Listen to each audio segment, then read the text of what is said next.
Hello friend, welcome back to e learning with Hina ma'am channel. आज का जो session है काफ़ी इंपॉर्टेंट हो जाता है। इससे पहले हमने अंतःस्रावी ग्रंथियों को देखा था, यानी आपका है एंडोक्राइन को देखा था। अब इसके बाद हमने ये कहा था कि ये सीरीज इसी तरह चलती रहेगी और इसमें हमारे टॉपिक बदलते रहेंगे। तो आज जो बात करते हैं वो हम करते हैं हार्मोन्स की, क्योंकि अंतःस्रावी ग्रंथियों के बाद आपका हार्मोन्स आता है जहाँ से क्वेश्चन बनते हैं। अगर आप पीजीटी में जगह बनाना चाहते हैं तो आपके लिए साइंस का जो ये पार्ट्स या श्रृंखला चल रही है वो काफ़ी इंपॉर्टेंट हो जाती है। टीजीटी में भी इससे क्वेश्चन काफ़ी बनते हैं, 1 या 2 क्वेश्चन जरूर टीजीटी में बनता है। अगर पीजीटी की बात करें तो 10 से 15 क्वेश्चन आपको बायोलॉजी यानी ह्यूमन साइंस से दे जाता है। तो चलिए श्रृंखला को स्टार्ट करते हैं आज के मोटिवेशन कोट के साथ, क्योंकि आपका देह या आपका लक्ष्य ही आपके लिए क्या है, एक कर्तव्य के लिए प्रेरित करने वाला प्रेरक है। तो उससे कभी भटकिए नहीं, क्योंकि लक्ष्य जिसका निश्चित होता है वो सफलता एक दिन अवश्य पाता है। तो चलिए स्टार्ट करते हैं, क्योंकि हंस मुस्कुरा रोना कम कर दे, जिंदा है तू जिंदगी की नाक में दम कर दे। क्योंकि आपको क्या करना है कि आपको अपने लक्ष्य तक पहुंचना ही पहुंचना है।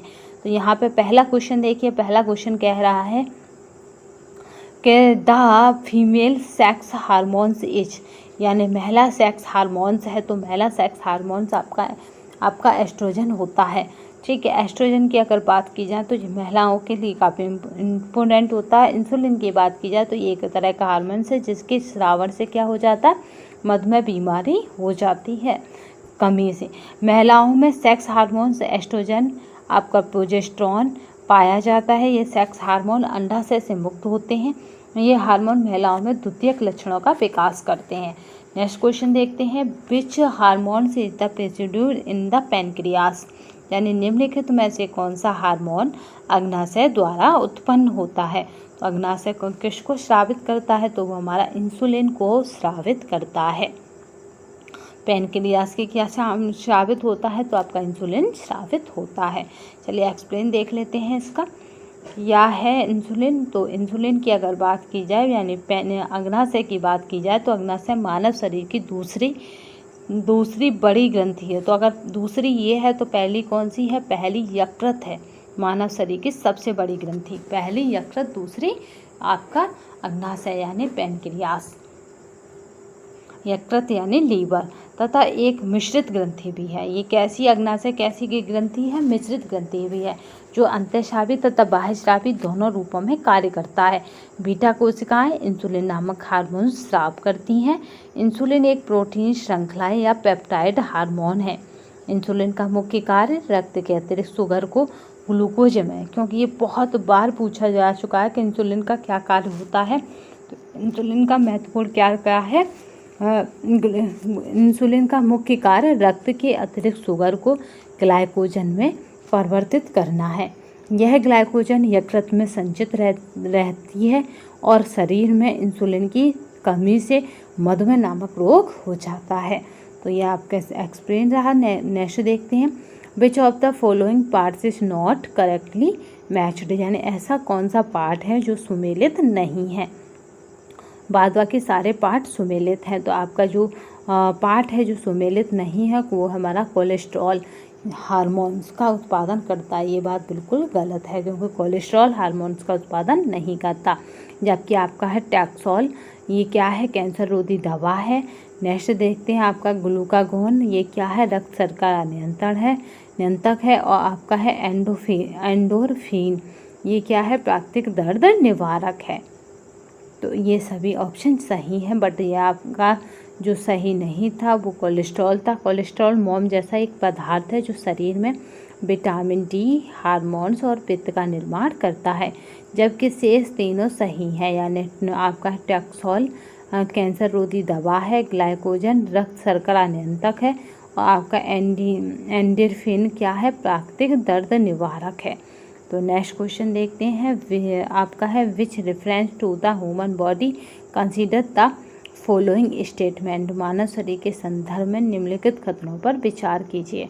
तो पहला कथन क्या है, किसी व्यक्ति द्वारा व्यायाम करने पर आपका सोमेटोट्रोफिन का उत्पादन बढ़ जाता है। तो ये बिल्कुल राइट कथन है।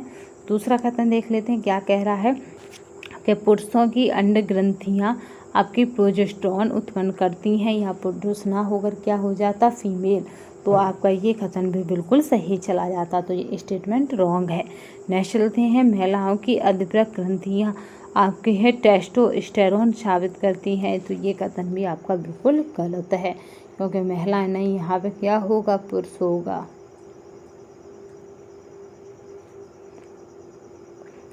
चिंता ना करिए, ये पीडीएफ आपको टेलीग्राम चैनल पर मिल जाएगी, तो किसी तरह की परेशानी नहीं करिए। नेक्स्ट देखते हैं, आपका प्रतिबल के कारण अधिवृक्क ग्रंथियों से सामान्य की तुलना में बहुत ही मात्रा में आपका कोर्टिसोल मोचित होता है, तो ये स्टेटमेंट भी बिल्कुल सही है।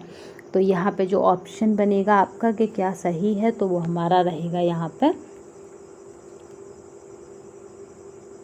जो हमारा रहेगा वो क्या रहेगा यहाँ पे, ए और आपका 4 बिल्कुल राइट आंसर है, यानी ऑप्शन नंबर डी।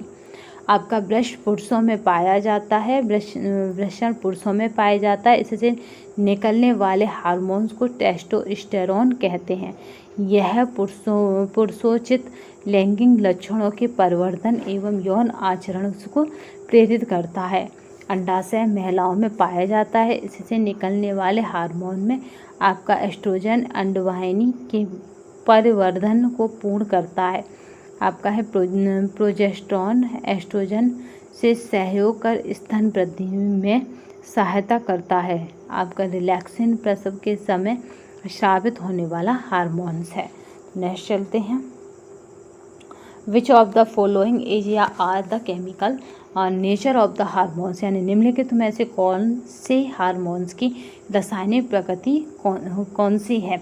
तो यहाँ पे जो रासायनिक प्रकृति की बात की जाए, तो जब हार्मोन्स की बात की जाती है यहाँ पे, तो अमीनो एसिड ड्राइव्ड ओनली, तो यहाँ पे ये बिल्कुल कथन सही है, यह केवल अमीनो अम्ल उत्पन्न करता है। फिर आपका है स्टेरॉइड ओनली, यानी केवल स्टेरॉइड देता है। तो आपका है प्रोटीन ओनली, तो केवल प्रोटीन देता है, तो यानी स्टेटमेंट सभी सही है। नेक्स्ट देखते हैं, जो ये पीडीएफ आपको टेलीग्राम चैनल पर मिल जाएगी, तो परेशान होने की आवश्यकता नहीं है। The performance are the action on the side where they are the produced, तो वे शरीर में उसी स्थान पर अपना कार्य करते हैं जहाँ वे उत्पादित होते हैं। तो कहाँ ये आपका स्टेटमेंट है वो पूछा जा रहा है, तो यहाँ पे देख लेते हैं कि क्या क्या सही है। Select the correct answer from the codes given below, तो यहाँ पे हमें कोड में मिलाना है।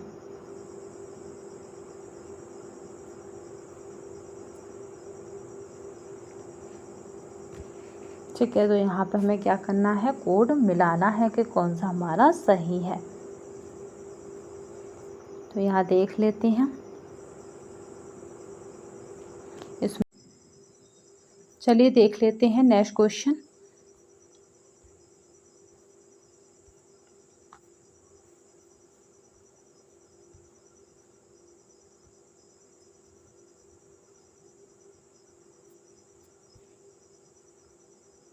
नेक्स्ट क्वेश्चन देखते हैं इसमें क्या है। तो यहाँ पे जो स्टेटमेंट कह रहा है वो कह रहा है 1/4 करेक्ट है। नेक्स्ट चलते हैं, ये करा चुके हैं आपको आपका है लैंडिंग कोच कहाँ तक हो चुका है। नेक्स्ट क्वेश्चन देखिए, ये है विच of the following statement about the आपका है एनाइम्स इज आर या करेक्ट। तो यहाँ पे आपको एंजाइमों के बारे में बताना है कौन सा सही है। वे जैव उत्प्रेरक हैं, यानी दे आर द आपका है बाइकेटिलाइट्स। दूसरा देखिए स्टेटमेंट इसका क्या कह रहा है, दूसरा कह रहा है they performance their the action on the side where they are the produced, यानी वे शरीर में उसी स्थान पर अपना कार्य करते हैं जहां वे उत्पादित होते हैं। तो यहाँ पे दोनों ही स्टेटमेंट बिल्कुल राइट हैं, तो आपका आंसर होगा बोथ, 1 और 2 दोनों। नेक्स्ट चलते हैं, एंजाइम जैव उत्प्रेरक होते हैं, वे जीवों और पौधों में होने वाली क्रियाओं एवं अभिक्रियाओं के वेग को परिवर्तित करते हैं। ये एक प्रकार का प्रोटीन है जो जैव कोशिकाओं में बनते हैं। एंजाइम विशिष्ट प्रकृति के होते हैं, वे शरीर के उसी स्थान पर अपना कार्य करते हैं जहाँ वे उत्पादित होते हैं, अर्थात किसी एक जैविक क्रिया के लिए एक विशेष एंजाइम निश्चित होता है। एक एंजाइम द्वारा एक से अधिक क्रियाओं को प्रभावित नहीं किया जा सकता।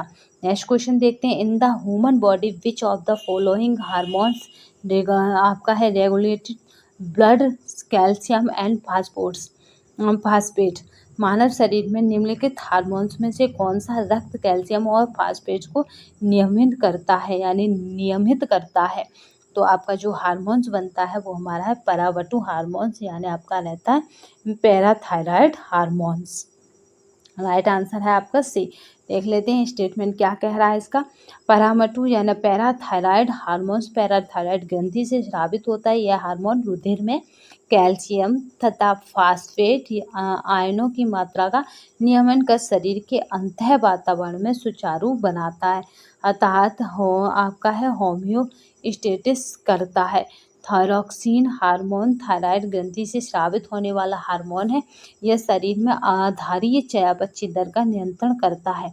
यह शरीर में वृद्धि तथा भिन्नता के लिए आवश्यक है। हृदय स्पंदन दर को प्रभावित करके शरीर के तापक्रम को प्रभावित करता है। वृद्धि हार्मोन्स प्यूटरी या पीयूष ग्रंथि से स्रावित होता है। यह शरीर में प्रोटीन संश्लेषण को प्रभावित करता है तथा शरीर के ऊतकों की क्षय को रोकता है।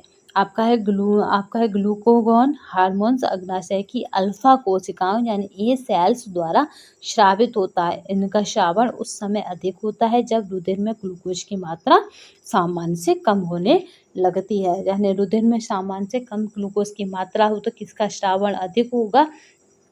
तो आपको याद रखना है कि आपका किसका श्रावण हो जाएगा? ग्लूकागॉन हार्मोन्स का श्रावण हो जाएगा अल्फा कोशिकाओं के द्वारा, यानी ये सेल्स के द्वारा।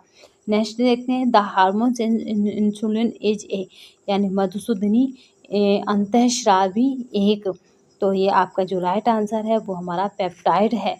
ठीक है, पेप्टाइड है, याद रखिएगा। यहाँ पे इसका एक्सप्लेन देख लेते हैं। लैंगरहैंस क्या होता है?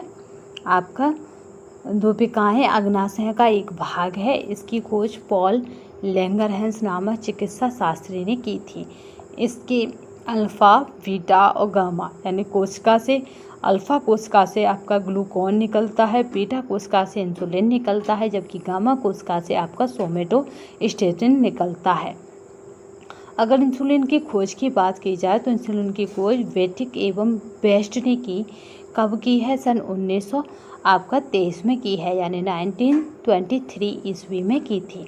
यह एक छोटी प्रोटीन होती है जिसका प्रत्येक अणु आपका है डाइसल्फाइड बंधों द्वारा जुड़ी दो अल्फा एवं बीटा पॉलीपेप्टाइड श्रृंखलाओं से बना होता है, जिनमें क्रमशः क्या होता है? क्रमशः का मतलब हो गया अल्फा में 21 और बीटा में 30 अमीनो अम्ल मोनोमर होते हैं। ठीक है, ये पिछली बार पूछा गया था कि अल्फा में कितने हैं आपके 21 और बीटा में कितने हैं 30 अमीनो अम्ल मोनोमर होते हैं। इसके अल्प श्रवण से मधुमेह तथा अत्यधिक श्रवण से आपका है हाइपोग्लाइसीमिया नामक रोग हो जाता है। हाइपोग्लाइसीमिया में जनन क्षमता तथा दृष्टि ज्ञान कम होने लगता है। हाइपोग्लाइसीमिया में क्या कम होने लगता है? तो जनन क्षमता और दृष्टि ज्ञान कम होने लगता है। नेक्स्ट चलते हैं, insulin is the secreted bye, यानी इंसुलिन स्रावित होता है। तो आपका जो राइट आंसर रहेगा वो हमारा रहेगा पैनक्रियास से। पैनक्रियास द्वारा ये स्रावित होता है।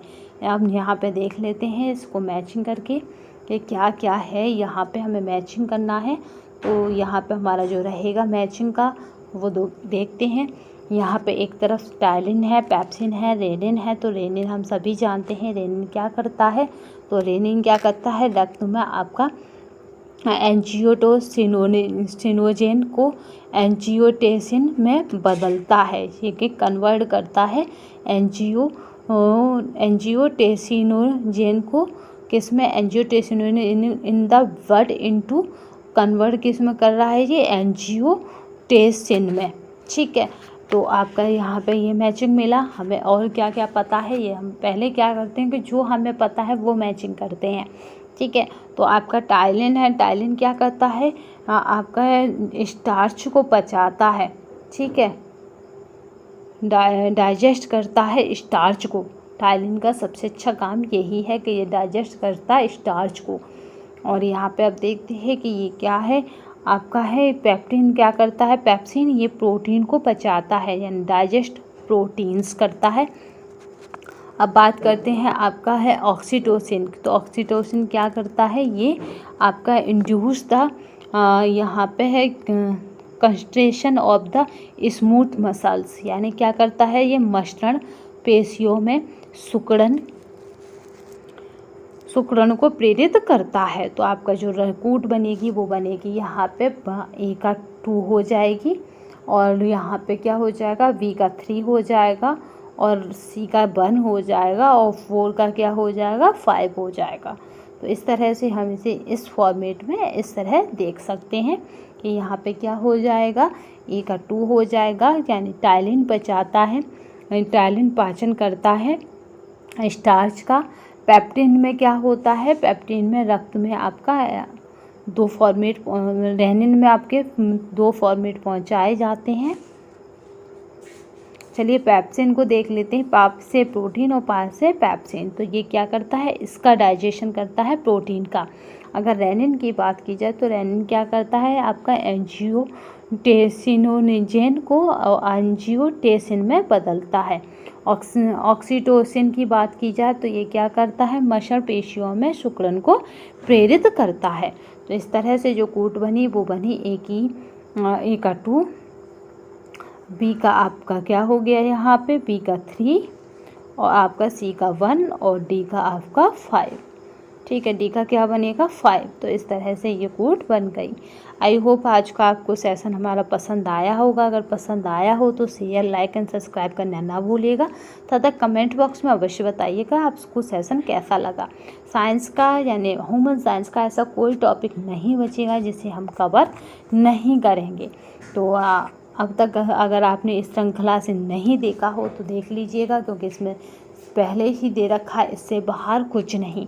यानी आपको इस तरह के क्वेश्चन मिलेंगे कि आप भी कहेंगे हाँ क्वेश्चनों का लेवल है। तो यहाँ पे आपको सारे क्वेश्चन इसी तरह के डिज़ाइन दिख रहे होंगे। तो चलिए आज के लिए बस इतना ही, अगले सेशन में हम फिर मिलेंगे। तब तक के लिए धन्यवाद। वंदे मातरम। जय हिंद, जय भारत।